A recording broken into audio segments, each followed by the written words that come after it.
स्वागतम स्वागतम स्वागतम। श्रद्धा के फूल से हमने माला बुनी, मन की बगिया से हमने है कलियां चुनी। श्रद्धा के फूल से हमने माला बुनी, करते हैं इनको अर्पित सुमन आज हम। करते हैं इनको अर्पित सुमन आज हम। स्वागतम स्वागतम स्वागतम स्वागतम। मन की वीणा से गुंजित ध्वनि मंगलम। स्वागतम स्वागतम स्वागतम स्वागतम। तनननन दीन दीन देना, तनननन दीन तान देना, तनननन दीन दीन देना, तनननन दीन तान देना। दीन दीन तन देना, दीन दीन तन देना, दीन दीन तन देना, दीन दीन तन देना, दीन दीन तन देना, दीन दीन तन देना, दीन दीन तन देना, दीन दीन तन देना।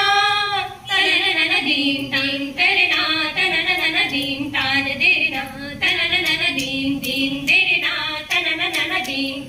ये था कि वर्षा जल संरक्षण करना, उस जल को संरक्षित कर इस तरीके से उपयोग किया जा सकता है, उसके बारे में लोगों को जागरूक करना। रेन वाटर हार्वेस्टिंग का जो महत्व है उसके बारे में लोगों को समझाना कि रेन वाटर हार्वेस्टिंग कितना जरूरी है। और कई राजस्थान के में ऐसा है कि आप लोग घर बना ही नहीं सकते उसके बिना, अगर आप ये रेन वाटर हार्वेस्टिंग नहीं बनवाते, क्योंकि वहां पर पानी की बहुत ज्यादा समस्या होती है। अब वो समय भी अब जो वाटर स्कैरिटी है वो हर साल बढ़ रहा है, तो अगर हम लोग आज के समय में कंजर्व नहीं करेंगे तो आने वाली पीढ़ी जल नहीं देख पाएगी, और जल नहीं तो कल नहीं। तो इसको की गई है जिसे हम धर्म, अर्थ, काम और मोक्ष के नाम से जानते हैं। लेकिन अभी के काल में, इस ग्लोबलाइजेशन एज में हम सभी अर्थोन्मुखी हो गए, हम सभी स्वार्थी हो गए।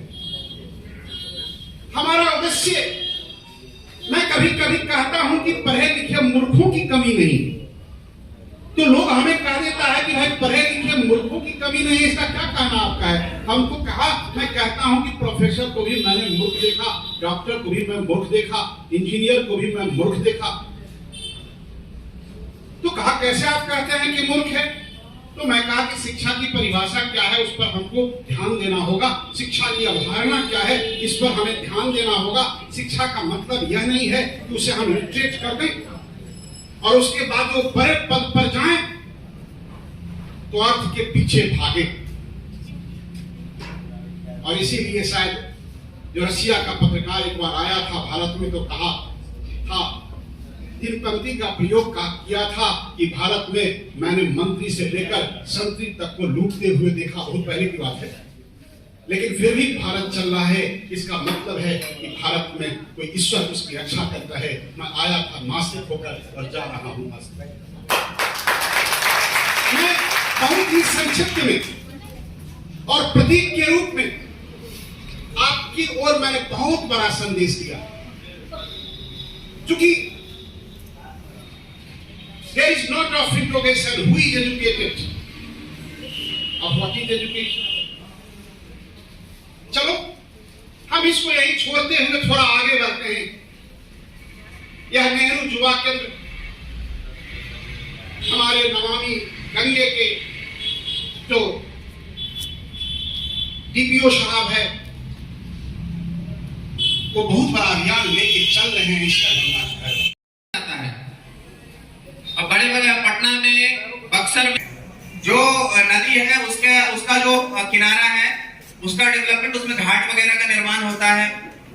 रिवर सरफेस क्लीनिंग, जो रिवर सरफेस है उस पे जो गंदगी है उसको साफ करने के लिए रिवर सरफेस क्लीनिंग। उसके बाद बायोडायवर्सिटी, जो हमारी नदी का बायोडायवर्सिटी है उसके जो जलीय जीव हैं वो मेंटेन रहे, बायोडायवर्सिटी का हिस्सा है। उसके बाद है एफॉरेस्टेशन, वृक्षारोपण किया जाए नदी के किनारे, तो ज्यादा से ज्यादा वृक्षारोपण हो ताकि नदी का जो कटाव होता है उसको रोका जा सके, मिनिमाइज किया जा सके, कम किया जा सके।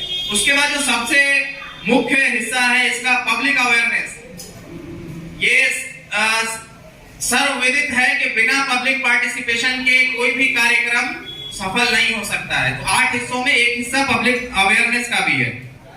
उसके बाद वाला हिस्सा इंडस्ट्रियल इफ्लुएंट मॉनिटरिंग। जो इंडस्ट्री के बड़े बड़े कल कारखाने हैं उसके जो इफ्लुएंट निकल रहे हैं, उसकी जो गंदगी निकल रही है, उसकी मॉनिटरिंग भी, प्रॉपर मॉनिटरिंग इसमें की जाती है। और उसके बाद है गंगा ग्राम।